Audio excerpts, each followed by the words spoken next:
be here with us today. I think that some people may keep coming in, but just to stay cognizant of time, I think we'll go ahead and get started.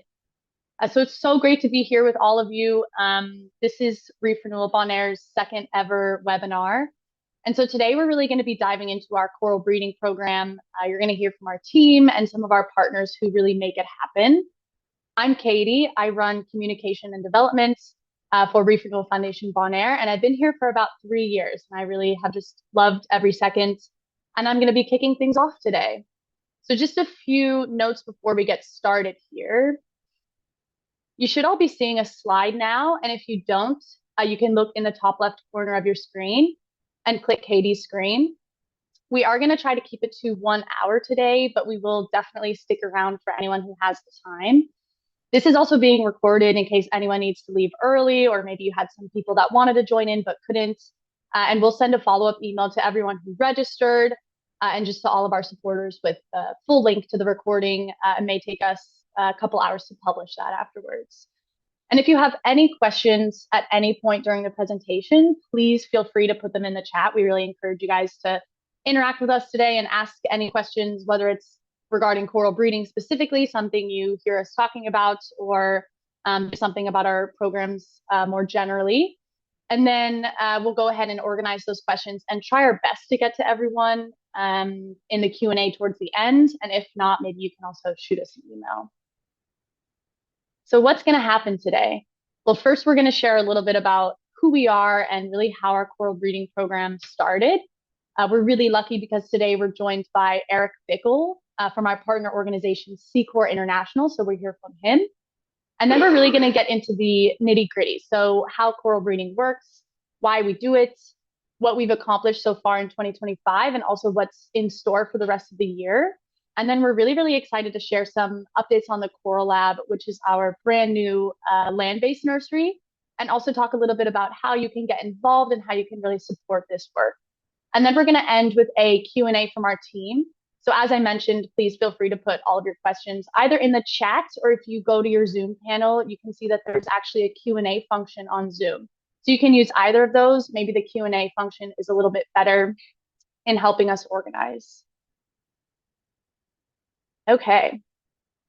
So for those of you who are a bit new to our work, we are a nonprofit based right here in Bonaire in the Dutch Caribbean. We started back in 2012, just really focused on a couple of coral species. We had one nursery in the water and a small but really dedicated group of volunteers and local dive shops who believed in our mission. And so fast forward to 2025, as most of us probably know, if you're tuning into this webinar, coral reefs in the Caribbean and also around the world are facing some pretty unprecedented challenges. But our mission has really stayed the same since 2012, and that is to strengthen populations of the most vulnerable species through large-scale restoration. So we now focus on 16 coral species, including many that are critically endangered, and all of these species are native to Bonaire. We've also established 15 coral nurseries and 20 restoration sites across Bonaire and Klein Bonaire. And so across all of these nurseries, we actually have a capacity to hold over 25,000 corals at any given time. And we've also already outplanted more than 70,000 corals back to the reef. And all of this, so all of the numbers that you see on your screen, these are really made possible by our community of volunteers and partner dive shops, as well as other community partners. And all of you, whether you're a volunteer with us, I see a lot of familiar faces and names in the chats, or a donor who supported our organization. You are really a driving force behind all of these milestones that we've achieved. So a lot of you may know about the work that we do in our nursery. So maybe you've even come underwater with us and fragmented coral yourself as a volunteer. And so fragmentation is really important for increasing the abundance of coral populations, especially for more vulnerable species that have really declined in recent years and decades. But abundance is not the only challenge that we are facing as restoration practitioners. So we also really need to make sure that coral populations are as genetically diverse as they can be, and thus more resilient in the face of climate change and disease and other stressors. So that's why in 2019, so about 7 years after we started with fragmentation work on Bonaire, we began building a coral breeding program in collaboration with SECORE International. So together with SECORE, we have spent the last 6 years working really, really closely together as one of their implementation partners, implementing different tools and techniques for coral breeding, everything from what is the best way to collect coral's eggs and sperm during natural spawning events? What is the best way to raise those coral offspring on land, those little tiny coral larvae? And how do we best put those corals back out on Bonaire's reefs? So this type of collaboration as an organization is really critical to pushing our work forward, not just here in Bonaire, but also throughout the region. We've also been working together with SECORE and another organization called Fundamar in the Dominican Republic through a project supported by CORDAP on implementing different technology for coral breeding here. And this brings me to our next speaker. We are so honored to welcome Aric Bickel here with us today. So Aric is the Senior Director of Technology and Implementation at SECORE International, and we're really, really looking forward to hearing what he has to say. So without further ado, I'm going to hand it over to Aric. Cool. Thanks, Katie. And Katie's going to drive my slideshow presentation, so excuse the awkwardness as the two of us figure out how to work together on this. But thank you all for the invitation, and I appreciate the introduction. Really quickly, for folks who aren't aware of SECORE, Katie, if you'll move forward one. We're a nonprofit organization that we just hit our 10-year anniversary, so we are even younger than Reef Renewal. But we focus on creating and sharing tools and technologies for scaling restoration with a focus, and as this presentation is going to highlight, on kind of training groups on how to use these tools that we're developing. If you'll move forward. We generally kind of split our work into three different buckets. We have a research team that does what you would expect they do. We have a technology development team. And then where I'm going to spend most of my time on this presentation is talking about kind of our implementation program. Because we don't see ourselves as implementers of restoration. We feel it is far more sustainable and ethical, and in the end successful, to build that capacity with other groups to do this. And so those local groups have those connections to the place. They know what is needed there, and have that experience and that perspective to make these things successful. So if you move forward one. And so to do that, we developed this 5-year training and capacity building program, roughly 5 years. It kind of depends on the group that we're working with and how things go there. But from identifying groups that have the potential to do this, to training and providing them the tools and technologies to do that, in the end, looking at kind of handing over that program and essentially becoming kind of one-on-one partners with these groups going forward, as they essentially become just as good at it as any of our team is. If you'll move forward one. I feel a ton of gratitude and a lot of thankfulness that we've been able to work with Reef Renewal Foundation Bonaire from the very beginning of this. You all were essentially our second partner, but we brought you on as the same year that we brought in Fundamar, which was our first. And we had folks from Reef Renewal come out to the first training that we held under that program in 2018 in Curacao. And it has been really, I don't know that we had the correct foresight to have made this decision well. So I feel quite lucky about having you all from the very beginning, because we were really able to pilot a lot of things and kind of build the program off of, kind of that experience with you all as early partners. And it has been really gratifying from my perspective, in my position, to see both the program grow, but to see your all's program continue to grow over the years as we've been able to work together. And if you move forward one. I think one of the huge benefits from having you all part of the program from the beginning is that you're great ambassadors and a great model of the program for other groups.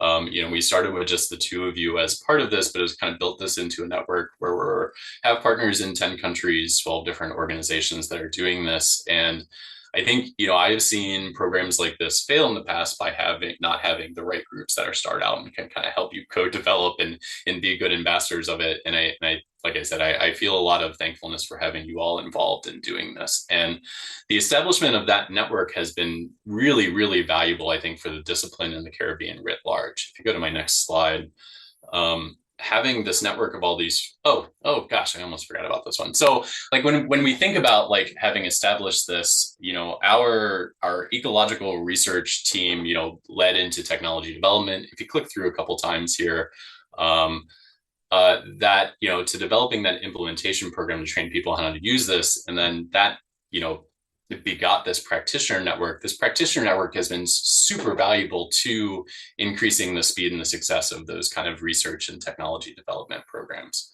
So if you go on to the next slide, which is the one I thought I was on previously, there are some really distinct benefits that we have as kind of all working together as a network in the Caribbean. And I think for what you'll hear from these folks and the rest is some examples of being able to do some quick iteration and feedback and kind of being able to bring in those perspectives of the folks who are actually doing this work into that process of doing that technology development allows us to move forward faster. And again, another thing I'm quite thankful for you all is being great willingness to pilot new things, right? Like we've done a bunch of new technology development and kind of research into these things kind of in conjunction with you all. And it's been really great to work with the Bonaire team to get that quick feedback to allow things to move forward faster than you would have otherwise. And I think a good example of that, which I expect you all will hit later, is looking at some of those seeding tents or seeding enclosures is a good example of kind of some co-development between us and you all to solve some problems that in the end will benefit the entire network and the discipline writ large.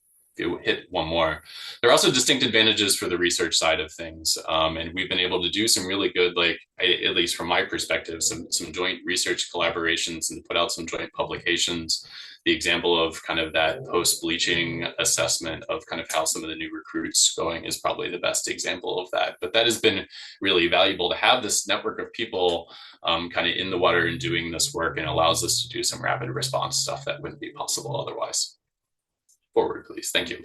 So it's really kind of, working with you all and kind of with the network writ large, it's significantly changed to how we look at technology development. It's been really great to essentially establish that, like, essentially customer base, right? Like, and that those different contexts, and Bonaire has been a really important component of it. And it has been successful enough that there's been a lot of interest in kind of replicating this model in other regions. If you move forward one. I don't need to tell you all that the last 3 years have been really tough in the Caribbean. And it have been the hardest years that I've been a part of doing this work. And when we started seeing some of the early impacts of the disease and the bleaching and the combination of the two a couple of years ago, we put a priority on how do we get more spawning events? Because really only working in the Caribbean, we're kind of limited to those 3 or 4 spawning events a year. How can we get more like chances to work on that innovation and that testing? And so the way that we came up with that is that let's look at how we can establish these similar programs in the other regions to give us more chance of doing some of that innovation. If you go forward one, please. So the first cut of this is that through a CORDAP funded grant, we've been able to establish a team in Mauritius focused on kind of the Indian Ocean. I'm actually going to breeze through this a little bit if you go forward one.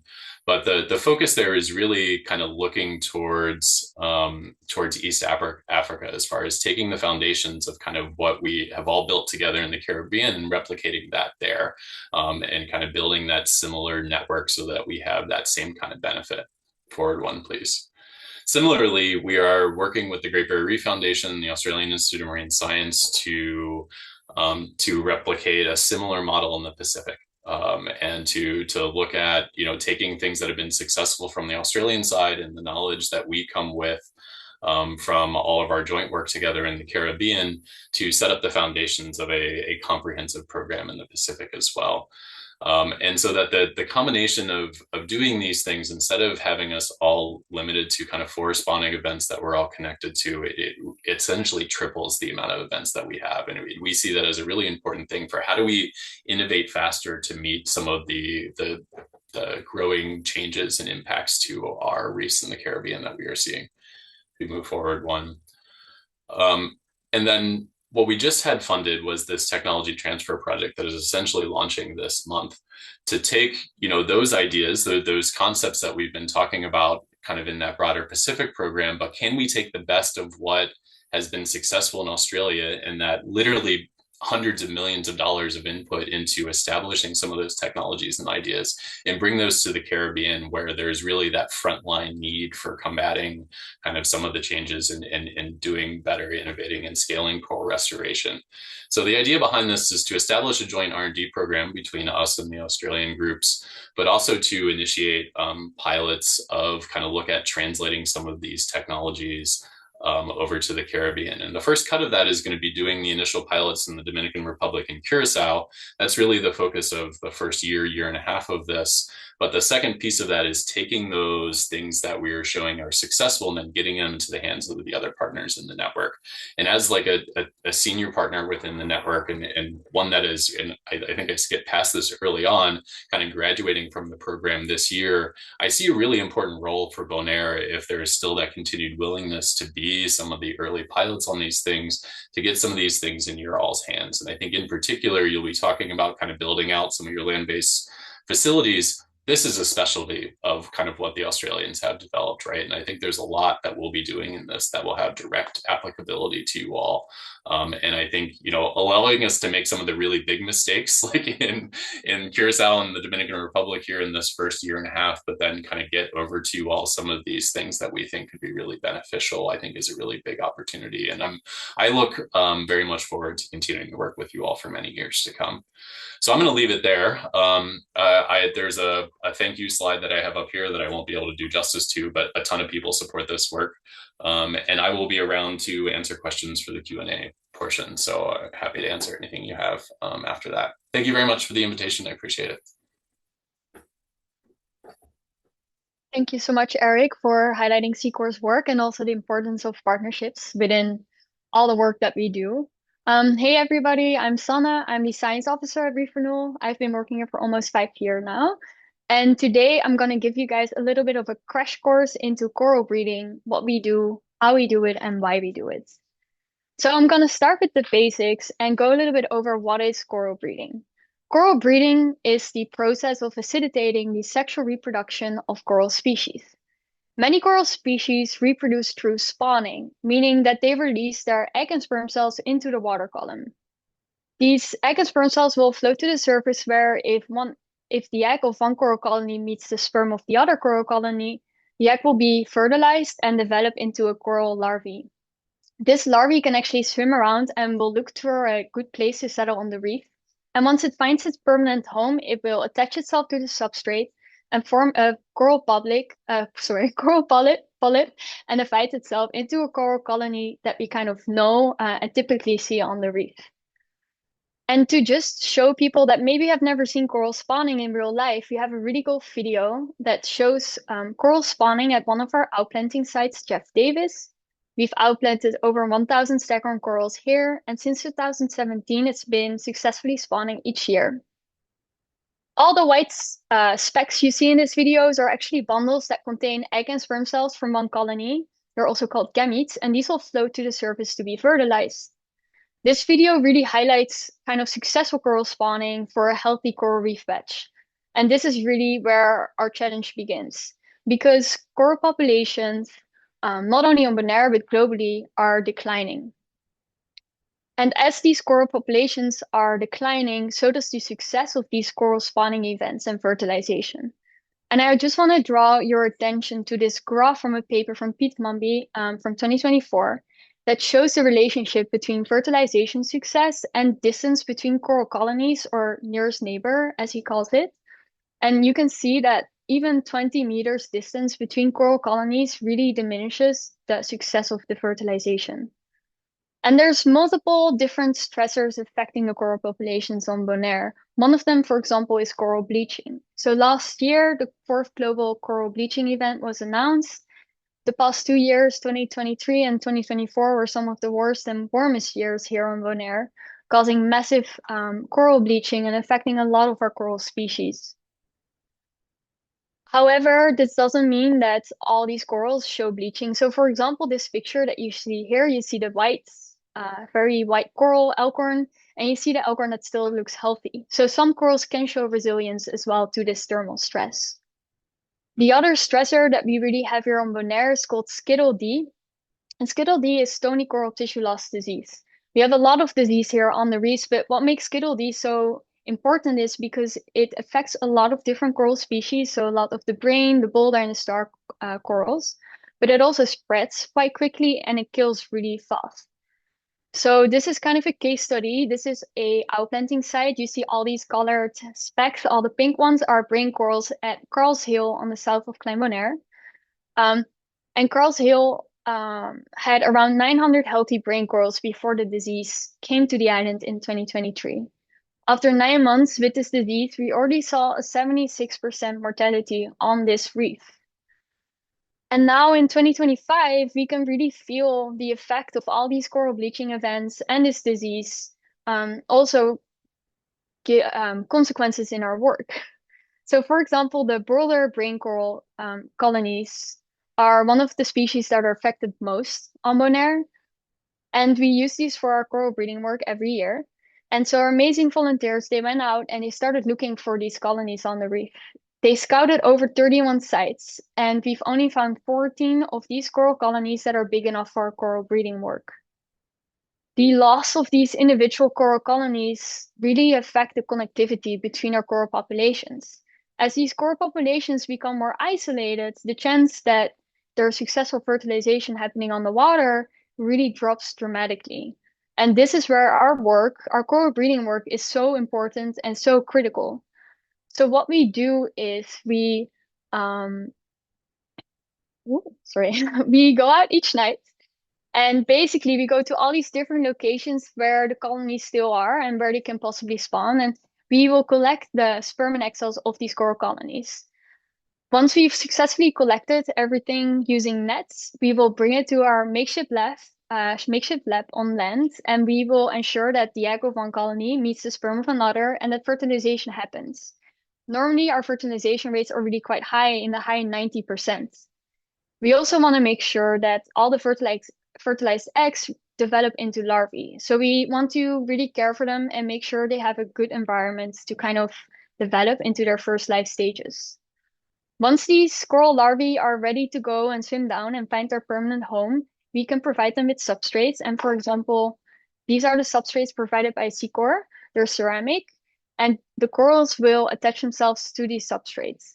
Once we see that settlement is okay, we can move them in nurseries on the water where they can grow out for a couple months to a year to become bigger, or we can outplant them at our selected restoration sites. And just to show you guys how this looks in the field, we have some really cool videos that show our work and the team working. So the first video shows us monitoring coral colonies. This is from last month, pillar coral. As you can see, it's very dark. So most spawning nights happen in the evening after sunset, all related to the lunar cycle. And if we want to make sure that we monitor as many colonies as possible. Once we've collected from these colonies, we will bring it to our lab, which is sometimes a hotel room, as you can see in this video.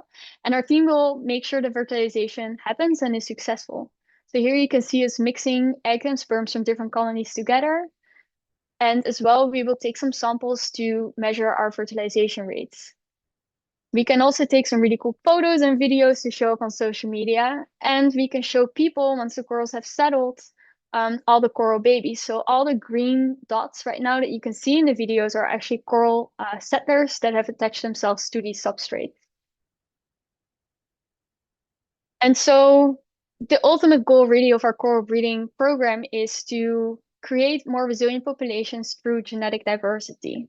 All the corals that we produce through this program are new genetically unique corals that might be adapted better to disease or thermal stress. And there's really research as well backing this up. So for example, in 2024, a paper came out showing that young corals produced through the coral breeding program may be more resilient to coral bleaching. And another paper that came out just a couple of weeks ago proved that parents can actually pass along their traits for thermal tolerance to their offspring. This all kind of summarizes how important coral breeding is, and that is also one of our most effective tools to not only help coral species survive, but also to help them adapt to the future conditions. And with that, I'm going to give the word to Shiana, my colleague who is our lead restoration technician, who's going to talk a little bit more about our ambitious plans. Yes, thank you, Sana. Hello, everyone. My name is Diana.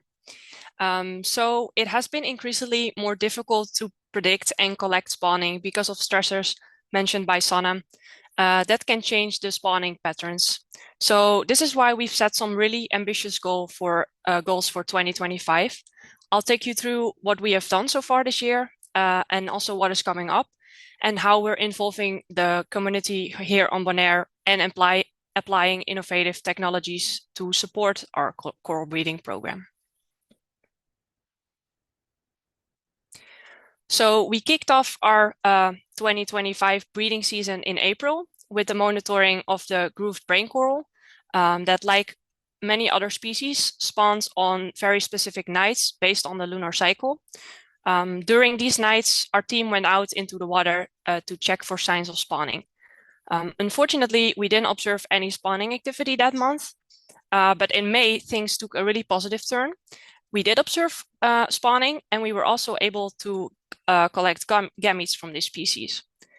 From that, we were successfully able to produce larvae, and a portion of these larvae were kept in the lab to do experiments with, while the rest was released onto specialized seeding units that Sana just showed to encourage the larvae to settle and to grow.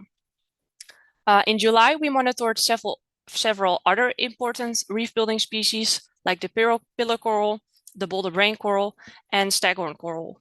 While we didn't observe any spawning from these species during this round, that doesn't mean that we're done. Coral spawning is seasonal and often quite unpredictable, so we're staying persistent.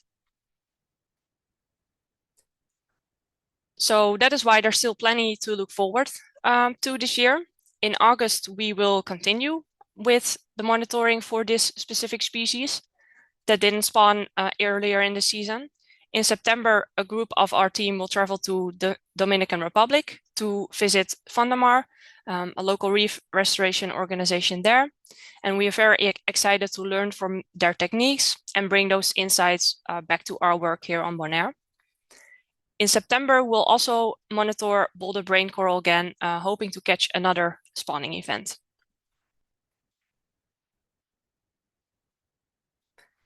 So some numbers and things that we did this year. We were able to produce more than 230,000 larvae this year already. And 25,000 larvae have already been placed back into the ocean on these seeding units. We are also testing new feeding methods, such as using brine shrimp to improve the early survival of the corals to feed them. And we designed a new coral nursery structure to better protect young corals and help them thrive in the very first months of their life and protect them better. So together with SECORE and Fundamar, and thanks to support from CORDAP, we're using innovative tools and methods. So here in the first video, you can see a brine shrimp hatchery. This is where we hatch live food to feed the corals with. You can see that they are very tiny, but that's perfect for such a tiny baby coral. We also use the improved seeding tent that is developed by SECORE for the first time. We were very successful with using this, and we put the coral larvae in this tent so they can settle on the seeding units in the ocean while they're being protected from predators. So like the fish don't eat the coral larvae. And here you can see in the last video, the improved seeding unit nursery. This new design helps to increase the survival rates before they're being outplanted onto the reef. Of course, we wouldn't be able to do this without our incredible community here on Bonaire. To find healthy coral colonies, especially the grooved brain, the pillar, and the boulder brain corals, we rely heavily on our network of volunteers and also our dive shop partners. So we had more than 50 volunteers that helped us for scouting for suitable colonies, to help us build collection nets, and to also join our dives during spawning nights to monitor and to actually also collect the coral gametes. We are incredibly grateful to everyone who's contributed their time, the energy, the enthusiasm to that work, because without them, it wouldn't be possible to do all of this. Thank you so much. And without further ado, I'd like to introduce our COO, Ernst. Thank you, Shay, and hello, everybody. As Shay looked back looked forward to 2025 a bit, I want to look a little bit further because there's some really exciting stuff happening, and we've been working on establishing a wet lab or land-based facility for quite some time now, and there's some things moving. So I'm excited to share some progress with you guys. All the results that we have had in the past 5 years, we've really achieved in low-tech environments. So like Shanna said, like in the office or in a hotel room, just with some containers, the larvae are all across, like all around us, and we're in a hot environment. It smells pretty funky in the office during those times as well. It's a fun time, but the results are still amazing. But we need to scale it up, and we want to have conditions and environment where we can do even more and have even better results. And for that, we need a lab, a dedicated lab or coral lab.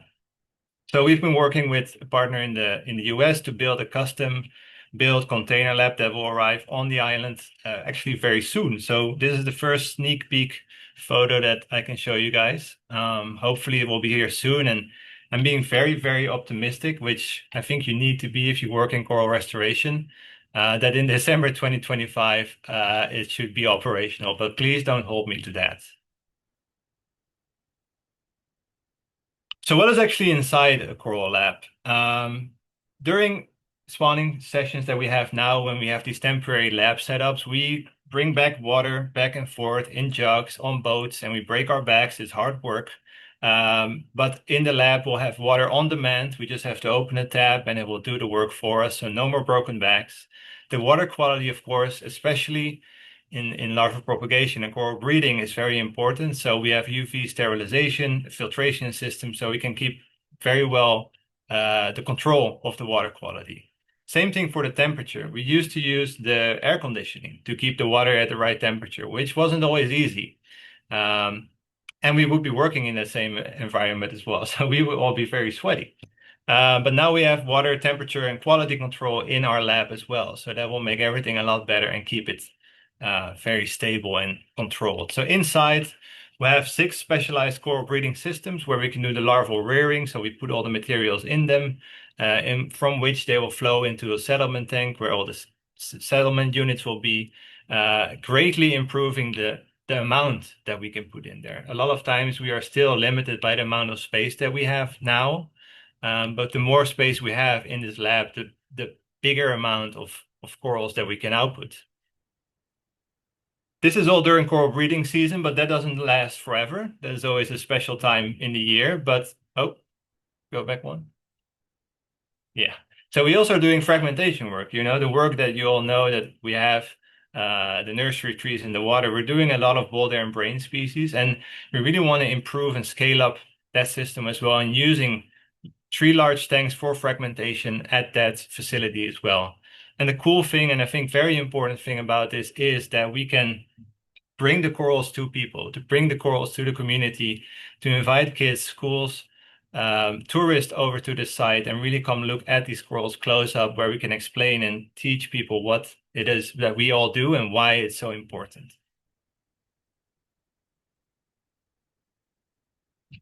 So to sum it up, it's really about scaling up and having the biggest impact we can have with coral breeding, but also with the fragmentation and connecting the in situ, so the in-water work, with our on-land facility and combining the two. Because in the end, our main goal is still restoring parts of the reef and putting corals back on the reef. But it will also allow us for even more collaboration, like Aric was saying, to have a lab, to have visiting researchers, collaborations with universities, with other partners around the Caribbean, to really have this controlled setup.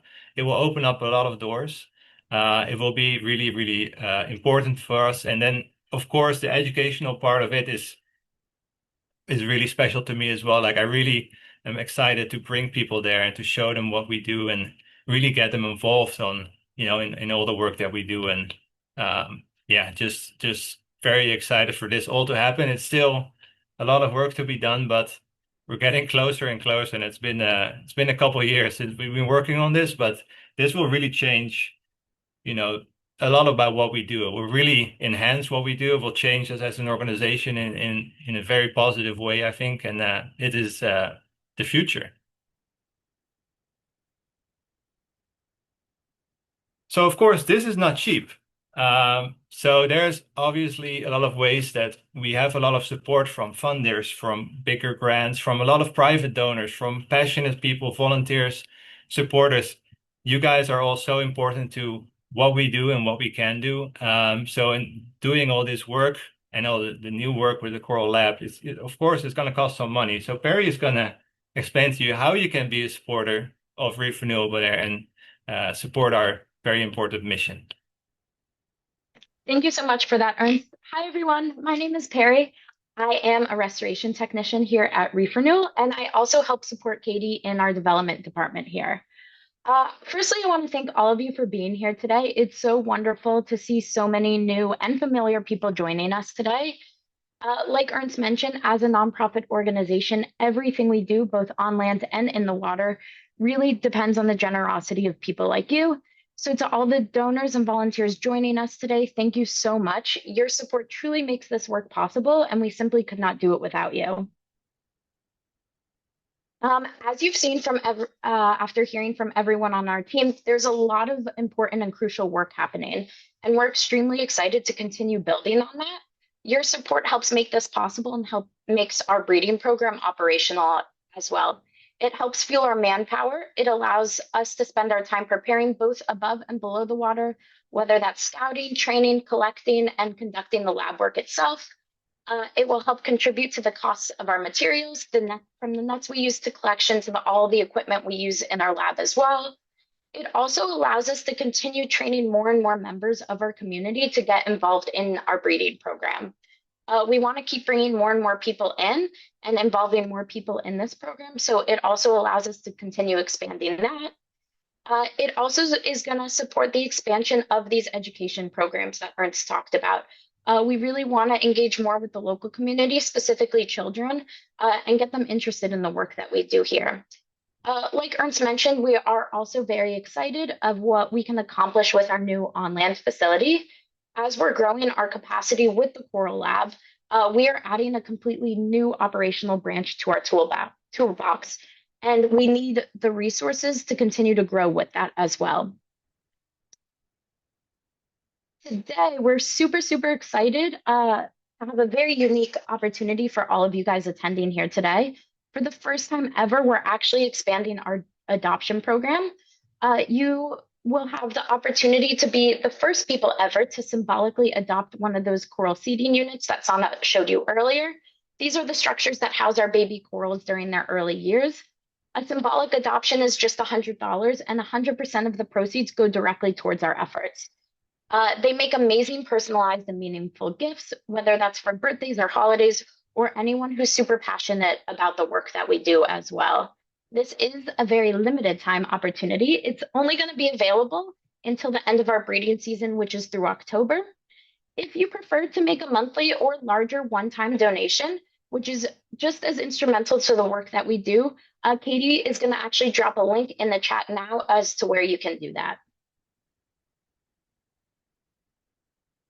In addition to that, I'd also love to remind everyone that we are a registered 501c3 nonprofit in the United States and through our partnership with Reef Renewal International, and we also have ANBI status in the Netherlands. So whether you're joining us from the United States or from the Netherlands, your donation is tax deductible today. If you have any questions or you would just like to chat more about any of the work we would do, please don't hesitate to reach out to me. My email is perry@reefrenewalbonaire.org. And I'd love for the chance to connect with more of you. Thank you again so much for being a part of this mission. Before we move on to the Q&A portion of our webinar, I'd also like to express our deep gratitude to all our funders and collaborators who make our work possible, especially SECORE and Fundamar, who are instrumental to our breeding program, our dive shop partners who contribute greatly to our mission, and all the other funders and collaborators who make our work possible. To all of our past and ongoing donors, as well as anyone considering donating us, supporting us today, your contributions truly make all the difference, and we're incredibly thankful for each and every one of you. We'll hand it off to Katie now to get the Q&A portion of the webinar started.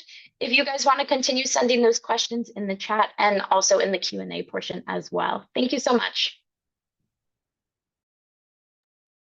Thank you so much, Perry, and for all of our speakers today for sharing your insights. We really, really appreciate it.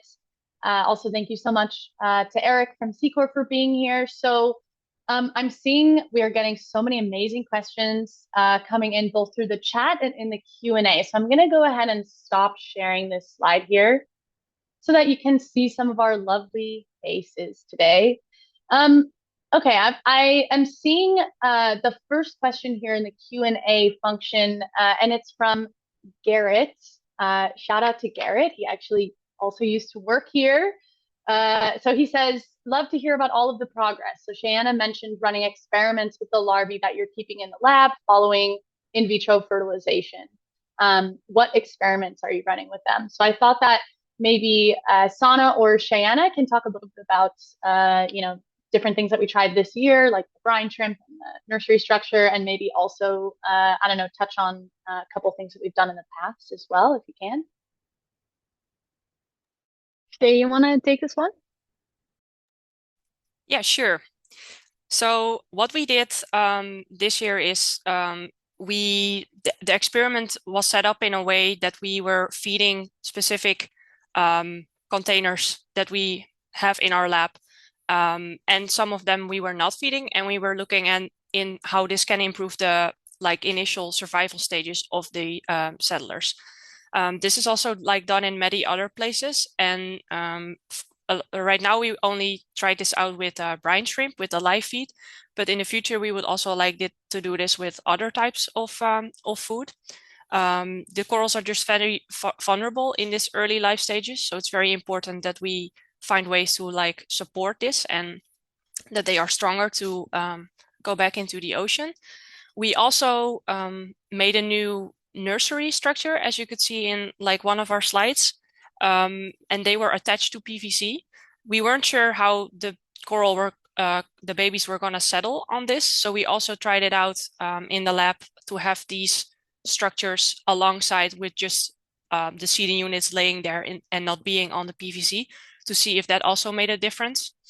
And in the future, we'll keep doing things like this to optimize their settlement and also their early life stages to support those. Perfect. Thank you, Shay.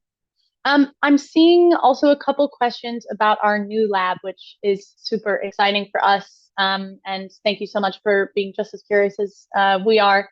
So George Otto asks, where is the new coral lab planned to be located? And also someone else asked, are we planning on having the lab run on sustainable energy? So I was hoping that Ernst, maybe you can elaborate on those two topics a little bit. Yes, I would love to. So location is actually one of the reasons why this project has taken so long to get started or to actually get moving. Location is, if you've been on Bonaire, the shore accessible locations are quite limited and very expensive. So we're working on a different couple options now, and we're honing into 2 locations that we think have a lot of potential. So I cannot say definite yet where it's going to be, but it's going to be somewhere. And hopefully in the next couple of months, I'll be able to say more about that. But it's going to find a home sooner rather than later. The other question was about sustainable energy. So also that is kind of dependent on the location. Energy supply on Bonaire can be unreliable at times. So the facility will have a backup generator always, because there can never be a power outage or temperature or something goes down, then we are in big trouble. But we have been looking into solar power as well to run the lab on. Yeah. Amazing. I'm also seeing a couple questions here pretty specifically about the settlement process. So this is, again, when after we fertilize the eggs and sperm that we catch in the water after we raise the larvae a little bit when they're ready to actually permanently attach to a home. So I have a couple questions here. One is, how long do we condition the seeding units for? And secondly, do we coat them with CCA? So maybe Sani, you can elaborate on what exactly CCA is and what is the process of conditioning and how long we do it for. Yes, of course. So coral larvae are actually very selective when they pick their spot to attach themselves to. They can really use some cues, like they found that maybe healthy reef sounds can encourage larvae to settle, but as well as smell. And so what we do, these ceramic seeding units, we put them actually in the water 2 months before we are planning to use them. And this is so they start smelling like the reef and they get the CCA on them. And CCA is also called crystoscoreline algae. And basically what researchers have found is that coral larvae, when they smell the CCA, they get the cue to settle on the substrate. And that's why we put it in the water beforehand. We don't actively sprinkle CCA on them. Just by putting them in the water for 2 months before, they will already start having this algae on them. And you can actually see that's all the pink stuff that you sometimes see in the videos, and in some pictures, that's the CCA that the coral larvae like so much. Amazing. Thanks, Sana. So I'm seeing a couple questions that have to do with how people can really get involved with the work. So one way is someone is asking, is our wish list initiative still active, where we kind of list some items that we need for people to bring to Bonaire for folks to go ahead and donate to our organization. So I was hoping maybe Lola or Alex could go ahead and maybe answer that question, just explaining what the wish list is and how folks can get involved. Yeah, I can talk a little bit about the wish list. So on our website, we have a tab that says support us, and there you can find our wish list. And our wish list is updated regularly with items that we use every single day in any of our restoration efforts. So it goes from crimps that we use for hanging corals to cameras and things that we use for monitoring.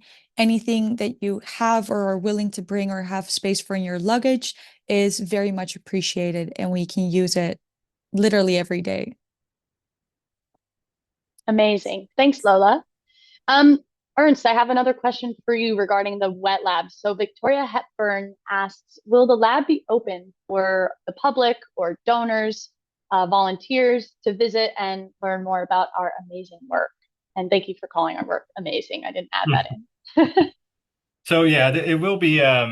It depends also again on the final location, and in the beginning, it will take some startup before it's actually running and have corals in them, and to have the operations all fully going. But yeah, of course, it's the goal to have people over and to invite people to see the work.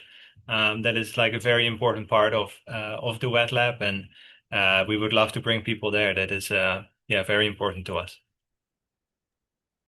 Nice. So I'm seeing a lot of questions regarding that, why are the offspring that are produced through coral breeding more or less resilient to coral bleaching and maybe other stress? So Hannah Lohner, for example, asks, is that because you're only collecting sperm and eggs of healthy coral, or is there another reason? So I was wondering if maybe Cheyenne or Sana or Alex, they essentially lead our coral breeding efforts here. I was wondering if maybe you guys could, one of you could tackle that. It's a really great question, and there's a lot of research now also being done into this. So one of the great ways that we can use coral breeding to create more resilient offspring is, like you said, is selective breeding. So when we go out and collect, if we have selected these coral colonies for being more heat resilient, we can make sure we can do selective fertilization. So picking certain colonies that we want to mix together and fertilize the eggs. And another thing how we do is just in general, more genetic diversity on the reef creates more chance for this coral to be created that might be able to be more thermal tolerant. So it's like also us as humans, because we're all kind of have our own specific genotypes. The more we have of us, the more chance that there might be someone that is better adapted to the flu or maybe doesn't get sunburned. So it's kind of the same idea as well with these corals and the coral breeding work that we do. It's because every coral that we produce is genetically unique. And that's really creates the chance to have one that's more resilient.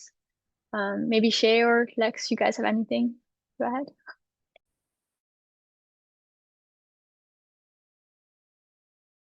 No, I think you explained it very well, Sana. Thank you. Amazing. So I also saw a question earlier from Susan Greco, who is also a longtime donor and supporter of Reef Renewal Foundation Bonaire, as so many of you guys in the chat and the Q&A are, and just here with us. And she was asking about if we received support from the Dutch government and or the Bonaire government. So I just wanted to note that, yes, we were lucky enough to receive a grant for the last few years from the Bonaire government, as well as the Dutch Ministry of Nature. And this has really allowed us to scale a lot of things up. But as Perry mentioned, and so their support has really allowed us to scale up our coral breeding program specifically. But as Perry was mentioning, towards the end of the presentation, private donations are really, really important because they really allow for more flexibility in terms of where that money is going and where that funding is going. And they allow us to make more decisions on the fly and be a little bit more flexible in terms of reacting to different environmental conditions, whereas grants tend to be very project oriented and a little bit more specific. So that's why we really rely pretty heavily on private donations. All right, I have a question from Constantine Bach, and she asks, did you ever think to involve photogrammetry into your work? And which individuals, well, these are two questions here. So maybe first we can start with photogrammetry. Does anyone from the team want to talk a little bit about how we use photogrammetry and maybe a couple of other monitoring methods that we use?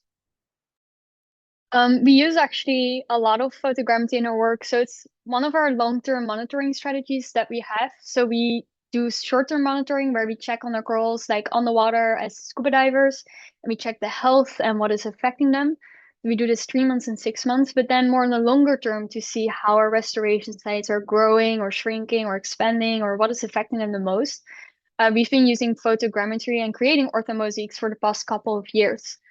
We use this also, for example, to see what the effect of bleaching is on our restoration site. So during the previous year bleaching, we went to our elk now planting sites and we were able to create photomosaics, being able to pinpoint which ones show more bleaching stress, which ones show less, and then going back and seeing which genotype actually is the one that shows more resilience. So we really use photogrammetry kind of throughout our work, and we're also planning to maybe take some orthomosaics of coral spawning monitoring sites that we use. So a big site that we, for example, we work together with Sinapa, we go into the reserve here on Bonaire, taking mosaics of the boulder brain corals that are still left there. And it also really helps volunteers and staff finding these corals back for all the work that we do. Amazing. Thanks, Sana. I have a question here from another question from Hannah. And I think maybe Alex, it would be great for you to answer this one. So she asks, what exactly are you doing with the ceramic stars after the baby corals are attached to them? Do we just lay it somewhere on the ocean floor? Do we put it in a nursery? Is it a mix of both? Maybe you can elaborate that a little bit. Yeah, sure. There are different things you can do with the ceramic stars. Traditionally, we always took them out and either hung them up in our gene bank, so in our nursery, or we'd actually outplant them. So of course, that's the long-term vision you want, is that you want to have more corals on the reef. So one way to do that is to take a star and stick it into the existing reef, basically. So you find a little crevice and stick it in there, and eventually, over time, there will be a bigger coral. Now we're also looking into new methods, like what Shiana mentioned before, is that we have a coral nursery or a structure where we actually try to grow the corals bigger and stronger over time. And eventually, when they're strong and big enough, we can outplant them after a while. But that's a different process. It takes a bit longer than just outplanting them straight from the lab or from the situation where you seeded them. Perfect. Thanks, Alex. I'm not sure who asked it because I believe it may have been now in the answered pile, but just for the sake of everyone else. So someone asked, do we still need, with everything going on in the coral breeding program, do we still need people to go out and clean nursery trees or maintain our coral nurseries? So I'm going to direct this question over to Jason. He's our volunteer coordinator, so maybe he can talk a little bit more about that.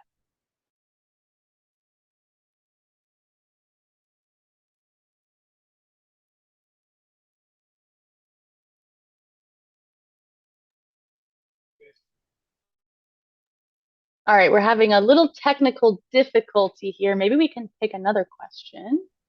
Can you hear me now? Okay. All right, cool. Hi, everybody. I'm Jason. I work very closely with our volunteers across the island. There is we totally need as many volunteers as we can get, especially when it comes to working underwater. We're expanding all across the island with our nurseries, and we anticipate doing even more of that for this year and coming years. So we're definitely going to need more of you guys. There was also, I believe, a question about whether people can help at the wet lab or with other opportunities. And I've been working very closely with our team to make sure that we get you guys in the water, but also maybe helping us out for tray building workshops, for PVC tree building, for a number of different things. So if anything, I think us needing to tap into our volunteer community is only going to become more of a thing and more frequent of an occurrence over this year and for sure the next few. Yeah, definitely join us if you guys can. We're super excited to have you guys. If you haven't joined us already, it's very, very cool. Thanks, Jason. We have a really fun question from Alan Bowen, and that I'm hoping either Alex or Sana can do their best to answer. So Alan asks, I've noticed that there's different sea urchin restoration at some sites on Bonaire. Maybe he's been diving here. Is this part of our overall, coral restoration efforts, or is it more related to coral breeding? So maybe one of you guys can chat about that project a little bit. So yeah, no, it's really true. So we have this really cool project going on this year, and Alex and I are working closely together on this. It's basically looking at the natural settlement of these sea urchins. So sea urchins, especially the diadema, so the long spine sea urchins, are really big grazers on the reef. And I talked a lot about this coral larvae finding a permanent home on the reef. Basically, the grazers make sure that there's a clean area or clean space for this coral larvae to settle on. So what we're doing right now is we put up these bio balls, which are just like plastic little balls that you see attached to ropes on the water at different sites around Bonaire. And we take these out every month to see if there's little small baby diadema corals on there. And basically this allows us to see if there's maybe a seasonal trend and also a trend in local patterns, whether it's more in the north or in the south or Klein Bonaire. And then based on that data, we'll further develop maybe a program where we can see what we can do with these diademas and restore them. And this is together with Alwin on Seba and the Van Hal Larenstein University in the Netherlands. Perfect. Thanks, Hannah. If anyone else has any more questions while we answer the last few here, please feel free to throw them in the chat, even if you think that they're simple or anything like that. So we did receive a question from George about basically he's asking if you want to donate to Reef Renewal, do you earmark or request that your gift goes specifically towards something, or do we decide? So essentially, this kind of goes hand in hand with what I was saying towards the beginning, where private donations really fill in the gaps and keep our lights on and go towards kind of what is needed most of the time. So it really allows us to be flexible. And so when you're donating, it's kind of hard to tell exactly where your donation will go, but just know it is absolutely being put to very, very good use. And the earmark, yeah. So the only earmark really necessary, I think, is that it goes to Bonaire specifically, because that is, I think, how that works, right, Katie?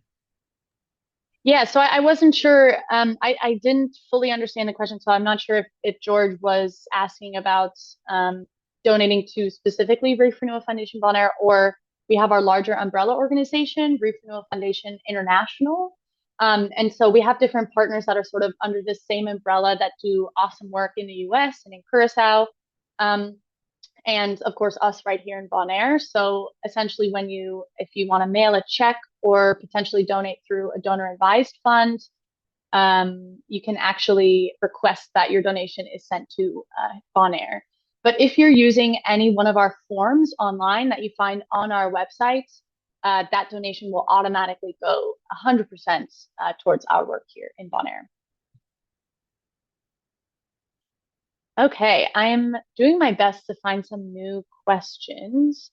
Ooh, okay, I have one from Chris Karenberg, who I believe I met earlier this year on the island. So, hi, Chris. And he's asking, will the lab test different genomes for bleaching resiliency by having a test tank where the water temp can be raised to higher levels? So I think this is really interesting. So maybe either Ernst or Alex or Sana, you guys can talk a little bit about this. I know it kind of has a lot to do with the core lab, but also with our research branch. Go ahead, Sana. Okay. No, that's a really good question. So the really cool thing about having this coral lab on the islands is the ability to run experiments and work together with universities. I guess for the first year, also our main aim is to really get this lab up and running, making sure we can really use this to full capacity for our coral breeding work and our coral fragmentation work. One of the cool things is, like you said, is testing the different genotypes and ramping up the temperatures. So that's definitely something we're considering and we'll look into at some point in the future to see what's kind of the best setup and what's the best way to do this. And this is something that we've already done a lot on the water. When the coral bleaching happened last year, where we checked our in-water nurseries together with our dive shops actually, and got a really good data on our elkhorn corals and how these genotypes performed under the coral bleaching. So yeah, we'll do that for sure. Perfect. I'm seeing kind of a general question. I'm not exactly sure if this is just for coral breeding or also for our fragmentation efforts as well. But Camila Mont asks, when corals are ready to be outplanted, is there any spatial organization to put them? So maybe we can put this in the context of the seeding units that we use, so those ceramic star-shaped tiles. And she says, considering patch dynamics and nearest neighbors, so she knows a little something about this. So is someone willing to answer that question? Like, is there any, specific way that we like to arrange these, or is it a bit more ecologically dependent on the reef? I could answer this one. So one thing we've also been really focusing on lately is that we want to improve the genetic diversity in such a way that we really can optimize it. So what we've done in the past is we've outplanted a lot of seeding units like in the same area. What we're trying to do now is we want to spread them out a little bit more over different sites, but also first really make sure you pick a good outplanting site where you already have some wild colonies. So in the future that they can also fertilize each other and like grow new genetic offspring. And it's also really important that we want to outplant this on a place where we have not collected. So if we collect from one spot and we put the corals, outplant them back on that same spot, then the chances that the parent will like fertilize its own kids or whatever, you get inbreeding. So we really want to avoid that. So we're definitely also looking into optimizing our outplanting efforts. Amazing. All right. So I think we've answered most of the questions. I do see one last question from Femke, and she says, hi, RRFB team. Congratulations on the progress. I'm curious, can coral resilience be enhanced through selective breeding? And I know that we touched on this a little bit earlier, but I think it is a really, really important topic to discuss. And maybe this could be our last question that we answer. So does anyone want to give this one a shot? Yeah, can I join in on this? Absolutely. Can I ask the question again, please? Can resiliency be artificially selected? No. So can coral breeding enhance coral resilience, or how does coral breeding enhance resilience in general? So, interestingly, just by virtue of coral surviving for as long as they have throughout these different bleaching periods and warming events, the ones that still can survive do survive. We also pick ones that tend to not bleach so much, or the whole game is creating a nursery and a stock that has good genetics across the board and make sure that's genetically diverse. Simultaneously, we want to make sure that these guys are also going to do well in the field, right? Going to do well out in the reef. So there are ways of kind of doing it. However, we make sure that we're not artificially selecting so we can avoid that super coral phenomenon from happening, which is just artificially selecting a coral until it might die off to something that we can't understand, or some emerging disturbance in the future. We do it, I think, consciously, but we're also very cautious to bottleneck artificially through selecting certain genotypes just based off of observation. Sorry if that was a bit of a roundabout answer, but yes and no. Do it safely. Thanks so much, Jason. I am getting some really exciting word also from Perry that we're already seeing some donations come in. So I just want to say thank you so much if you're still on with us. We really, really appreciate it. And we're just so excited also to see so many new names and familiar faces here. And yeah, we just appreciate everyone taking an hour out of your day. So we won't keep you here for that much longer, but I'm going to hand it over to Perry, and she's maybe going to give a little update and also close some things out for us. So thank you guys so much. Hi, everyone. Thank you again for staying on. I'm happy to announce that we already have multiple donations rolling in, that multiple seeding units have also already been adopted. I want you all to be on the lookout for an email that we'll send out after this with the recording to the webinar as well, and also a link to our different donation pages as well of how you can support our work here. Once again, our work would not be possible without the support from all of you. So thank you so much, whether you're a volunteer or you're a donor. I also want to take a moment to thank our team for all of the hard work that goes into our coral breeding program as well. If you guys have any further questions or questions we didn't get to today, feel free to shoot any of us an email. If you have any to info@reefrenewalbonaire.org. If you have any questions about donating or where your donation will go, or you just want to sit down, chat, and connect, feel free to email me at perry@reefrenewalbonaire.org. Thank you so much all for coming here today, and I think we'll end things here. Again, feel free to always reach out to us. Our inboxes are always open. Thanks, everybody.